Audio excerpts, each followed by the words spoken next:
Hello friends, welcome to my YouTube channel Carry On. आज हम बात करेंगे अवतल दर्पण द्वारा प्रतिबिंब का बनना। ठीक है, अवतल दर्पण द्वारा प्रतिबिंब का बनना ये जो टॉपिक है ये काफ़ी इंपॉर्टेंट टॉपिक है और इन टॉपिक को हम अच्छे से तभी समझ पाएंगे जो मैंने कल आपसे कुछ मेन पॉइंट बात करी थी जब हम किरण आरेख द्वारा प्रतिबिंब बनना करके जो मैंने इससे पहली वीडियो बनाई है वहाँ पे मैंने कुछ आपसे मेन पॉइंट डिस्कस किए थे जिसमें मैंने ये बताया था कि अगर कोई किरण मुख्य अक्ष के समांतर जा रही है अवतल दर्पण में तो परावर्तन के बाद किस मार्ग से होके गुजरेगी। ठीक है, ऐसे मैंने काफ़ी सारे लगभग 4 पॉइंट आपसे डिस्कस किए थे कि कोई किरण अगर किस मार्ग से आ रही है और परावर्तन होने के बाद उस किरण में वो किस मार्ग से गुजरेगी। अगर वो पॉइंट हमें अच्छे से याद है तो हम ये जो टॉपिक है हमारा अवतल दर्पण में प्रतिबिंब बना इसे ज़्यादा आसानी से समझ सकते हैं। तो आप उस वीडियो को पहले ज़रूर देखना। ठीक है, तो अब हम बात करेंगे कि अवतल दर्पण में जब कोई वस्तु क्या है जिसे हम क्या कह रहे हैं बिंब कह रहे हैं, कोई भी हमारा बिंब है वो क्या है अनंत पर रखा हो, तो अगर हम अवतल दर्पण में उसका प्रतिबिंब प्राप्त करना चाहे तो वो हमें कहाँ पे प्राप्त होगा। प्रतिबिंब जो हमें प्राप्त हो रही है उसकी स्थिति क्या होगी, उसकी साइज क्या होगी, उसकी प्रकृति क्या होगी और साथ ही साथ हम ये किरण आरेख किस तरीके से खींच पाएंगे। ठीक है, ये किरण आरेख मैं आपको अभी अच्छे से खींच के दिखाऊंगी, पॉइंट वाइज हम इसे अच्छे से समझेंगे। ठीक है, तो चलो अब इसका आरेख खींचना मैं आपको बताती हूँ। तो देखो यहाँ पे सबसे पहले हम क्या करेंगे, नाप ले लेंगे कि हम कितने वक्रता केंद्र का अवतल दर्पण खींचना चाह रहे हैं। ठीक है, तो सबसे हम पहले अवतल दर्पण खींचेंगे तो मैंने यहाँ पे नाप ले ली है कि हम कितने का ले रहे हैं, 4 सेंटीमीटर का ले रहे हैं। तो मैंने यहाँ पे सबसे पहले नाप लिया। ठीक है, नापने के बाद क्या करेंगे, हम यहाँ पे अवतल दर्पण खींचेंगे।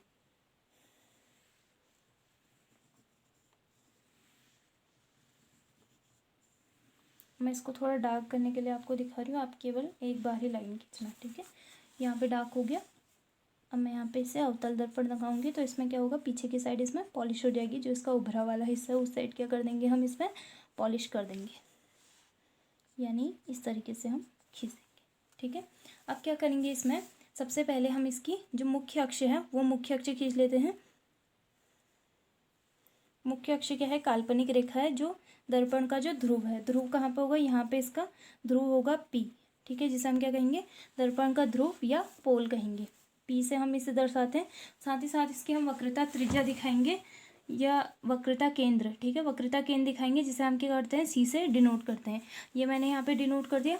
उसके बाद साथ ही साथ अगर हम फोकस दूरी दिखाएं, मैंने पिछली वीडियो में भी आपको बता रखा है जो फोकस दूरी होती है या फोकस केंद्र होगा वो ठीक वक्रता केंद्र का क्या होगा, आधा होगा। तो हमारी इसमें वक्रता त्रिज्या हमने कितनी ले रखी है, या वक्रता केंद्र जो केंद्र है इसका वो कितना है, 4 है। तो हम फोकस दूरी कितनी लेंगे, 2 लेंगे। तो 2 पे मैंने यहाँ पे पॉइंट लगा के हमने यहाँ पे फोकस दूरी लिख दी है। ठीक है, यहाँ तक आया समझ में। अब क्या है, हम बात कर रहे हैं कि जब कोई वस्तु क्या हो, अनंत पर स्थित हो। अनंत पे दिखाने के लिए मैंने यहाँ पे एक वस्तु ली जो मैंने यहाँ पे दर्शा रही हूँ। ठीक है, इस वस्तु को हम यहाँ पे दर्शाएंगे ये इस तरीके से ए और बी। ठीक है, ये एक वस्तु है जो अनंत पर स्थित है। ये क्या है, एक बिंब है या इसे हम क्या कहेंगे, वस्तु कहेंगे। इसमें से क्या होंगे, प्रकाश किरणें जब निकलेंगी तो बहुत सारे प्रकाश किरणें यहाँ पे आएंगी, लेकिन हम क्या करेंगे, यहाँ पे आरेख को अच्छे से समझाने केवल 2 या 3 प्रकाश किरणें हम यहाँ पे दर्शाएंगे ताकि हमें क्या हो जाए, आरेख अच्छे से समझ में आए। ठीक है, तो पहली प्रकाश किरण जब यहाँ से गुजरेगी, माना इस तरीके से जब इस वस्तु से कोई प्रकाश किरण आ रही है, वो क्या आ रही है, अनंत से आ रही है, तो हम उसे अनंत से दर्शाने के लिए क्या करेंगे, आप अनंत तो यहाँ पे दर्शा नहीं सकते तो क्या करेंगे, डॉट डॉट लाइन से यहाँ पे दिखा देंगे। देखो मैंने यहाँ पे डॉट डॉट लाइन खींची कि यहाँ से इससे क्या प्रदर्शित होगा, ये डॉट डॉट लाइन यही शो करेंगी कि वस्तु क्या है, अनंत से आ रही है। ठीक है, तो जब अनंत से यहाँ पे प्रकाश किरण आएगी तो ये क्या आ रही है, ये जो प्रकाश किरण आ रही है ये क्या है, मुख्य अक्ष के समांतर आ रही है ना। देखो ये जो प्रकाश किरण आई, तो कोई भी किरण जब मुख्य अक्ष के समांतर आती है तो परावर्तित होने के बाद वो कहाँ से गुजरती है, वो फोकस से होके गुजरती है। ठीक है, ये पॉइंट मैंने आपको पिछली वीडियो में बता रखा है, इसलिए मैंने कहा कि सबसे पहले पिछली वाली वीडियो जरूर देखना। तो वो कहाँ से होके गुजरती है, फोकस से होके गुजरती है, हमें ये पता है। ठीक है, ऐसे ही अगर कोई दूसरी किरण भी मैंने ली जो क्या आ रही है, मुख्य अक्ष के समांतर, किरणें बहुत सारी आएंगी लेकिन हम क्या करेंगे, 2 या 3 किरणों से आरेख को दर्शाने की कोशिश करेंगे। तो देखो ये किरण आई अनंत से आ रही है और ये भी क्या आ रही है, मुख्य अक्ष के समांतर ही आ रही है ना। देखो ये है हमारी मुख्य अक्ष, इसके समांतर एक किरण आ रही है। तो ये कहाँ से जाएगी, फोकस से होके गुजरेगी। तो मैंने यहाँ पे दर्शा दिया, ये जो किरण है वो कहाँ से होके जा रही है, फोकस से होके जा रही है। यहाँ तक आया समझ में। हमें पता है कि कोई भी किरण मुख्य अक्ष के समांतर आ रही है तो वो फोकस से होकर गुजरेगी। ऐसे ही एक मैंने तीसरी किरण और दर्शा दी जो क्या आ रही है, वक्रता केंद्र से आ रही है। इस तरीके से कोई आ रही है, वो कहाँ से होके जा रही है, वक्रता केंद्र जो हमारा सी है, ये जो हमारा सी है यहाँ से होके जा रही है।